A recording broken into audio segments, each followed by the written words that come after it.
Y Nalanda university is in news.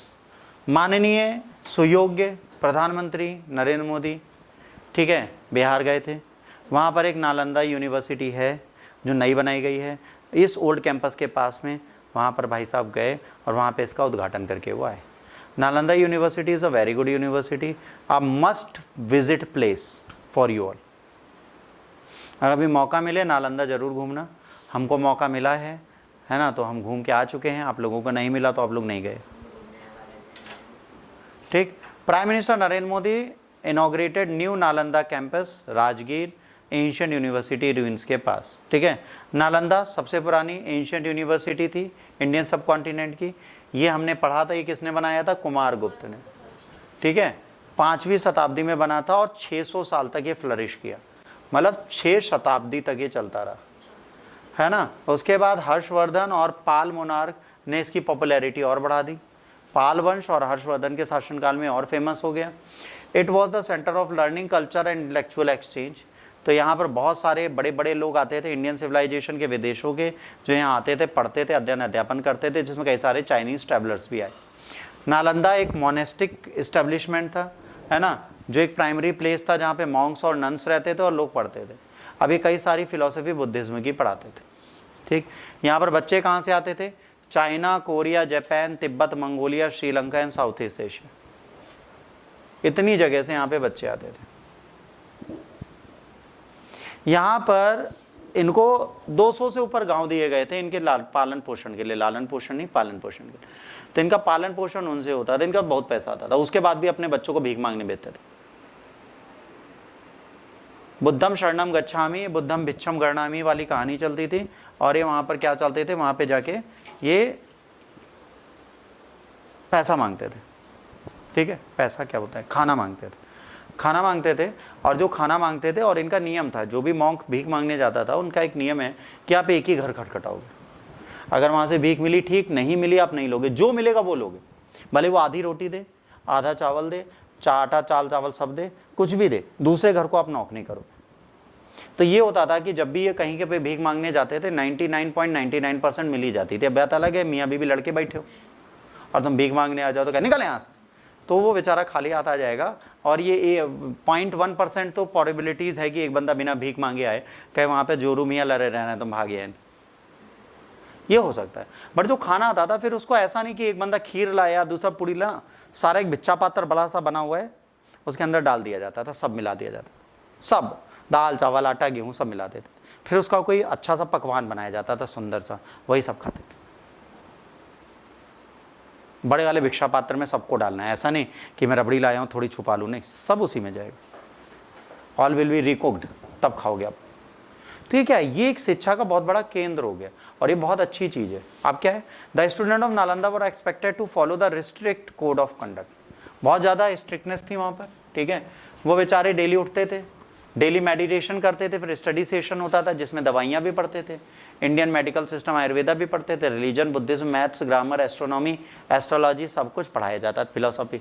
अब सोचो बच्चा खुदे पगला जाए, अभी तुम्हें मैथ पढ़ाएं, फिलोसफी पढ़ाएं, रिलीजन पढ़ाएं, बुद्धिज्म पढ़ाएं, मेडिटेशन भी कराएं, कितनी मजा आएगी।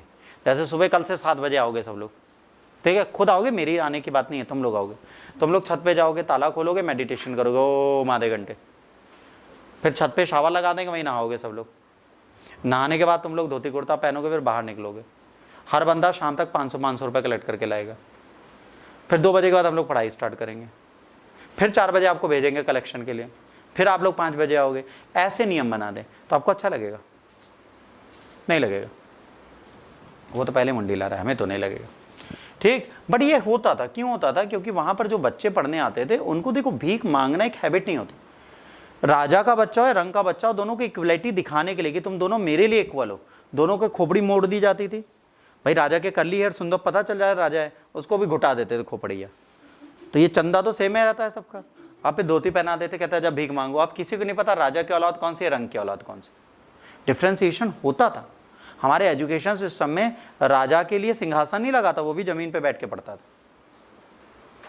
गुरु के लिए शिष्य समान होते थे, ये बहुत बड़ी चीज थी। तो इसे गलत नहीं मानते। भीख दुनिया का सबसे हे काम माना जाता था, हीन काम। और वो करा दिया तो उसके बाद आपका सारा घमंड खत्म। मैं राजा की औलाद हूँ, कौन सी औलाद में भीख का तुम भी मांग रहे हो। इक्वल इक्वल, जैसे सुदामा और कृष्ण की दोस्ती क्यों हो गई कि तुम भी भीख मांग रहे हो, हम भी भीख मांग रहे हैं, मांगो चल के दोनों लोग, जो बचेगा वो हम अकेले खा जाएंगे, तुमको देंगे नहीं। चल, it continue to be the centre of the intellectual activities, जब तक इसे डिस्ट्रॉय नहीं किया गया। किसने डिस्ट्रॉय किया था? एक बहुत महान व्यक्ति थे, कुतुबुद्दीन ऐबक के जनरल थे, बख्तियार खिलजी। इनको पता नहीं क्या सीजी, उन्होंने कहा चलो माचिस लगा के देखते कितनी देर जलती, महीनों जलता रहा, और यहाँ बैठ के हाथ तापते रहे। भाई तुम्हें किताबें जला के क्या मिला? ये तो मुझे भी आज तक नहीं पता। ये अगर मुझे कभी पुनर्जन्म हुए इनको कभी पुनर्जन्म हुए, ये वापस आए, तो हम कहेंगे भाई दुश्मनी जिससे तो उसको जान से मार देते हैं।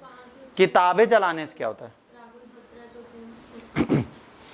After 6 centuries, university was rediscovered in 1812 by Scottish, ये याद रखना, इसको 1812 में पुनः ढूंढा गया था। किसने ढूंढा था? एक स्कॉटिश थे जिनका नाम था फ्रांसिस, है ना, बुचनैम हैमिल्टन। और इसके बाद आइडेंटिफाई किया गया था ancient university by sir Alexander Cunningham ने 1861 में ढूंढा गया था। 1812 में एंशिएंट यूनिवर्सिटीज को क्लेम किया गया था 1861। ठीक, दिख रहा है? नहीं दिख रहा? एक चाइनीज मॉन्क थे ज़ुएंग ज़ैंग, जिन्होंने एक इंसाइट इसके बारे में दी थी, इसके आर्किटेक्चर के बारे में हर चीज बताई थी। और ये यूनेस्को की वर्ल्ड हेरिटेज साइट है आज की डेट। यूनेस्को ने इसको प्रोटेक्ट कर रखा है। ठीक, ध्यान रखना, यूनेस्को द्वारा प्रोटेक्टेड साइट है।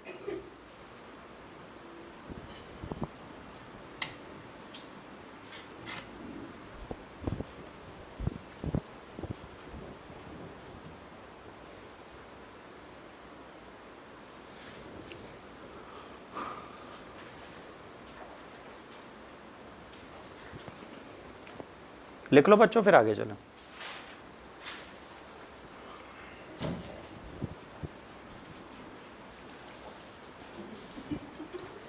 अब लिख लेना तो बता दें।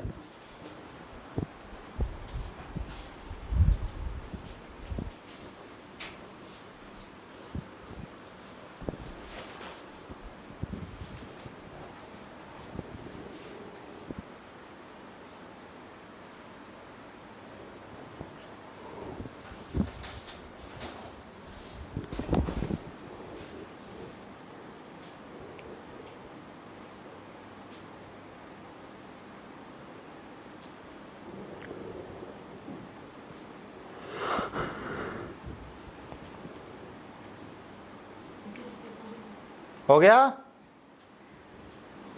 चलो,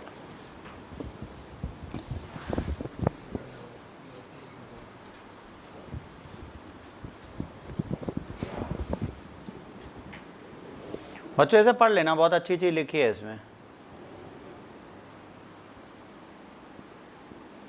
और अभी भी बता रहा हूँ, डेली की जो करंट की क्लासेस हैं, अगर उसे आप अपने ईमानदारी से रेगुलर किया तो यूपीएससी में जो क्वेश्चंस आते हैं, अगर 18 आ रहे हैं तो 18 में से 10 से 12 इसी से मिल जाएंगे आपको। बस इसको रट डालिए, इसको दिमाग में रखिए, पेपर में आंसर मिल जाएंगे इससे।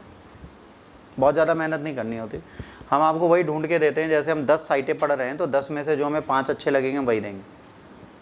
कुछ अच्छे भी होते हैं पर हमें बुरे लगते हैं तो हम देते नहीं, वो भी आते हैं। तो वही हमने कहा कि वो 10% हम भी छोड़ देते हैं, क्योंकि हमको बुरे लग रहे हैं तो तुम लोग कितने बुरे लगेंगे सोचो।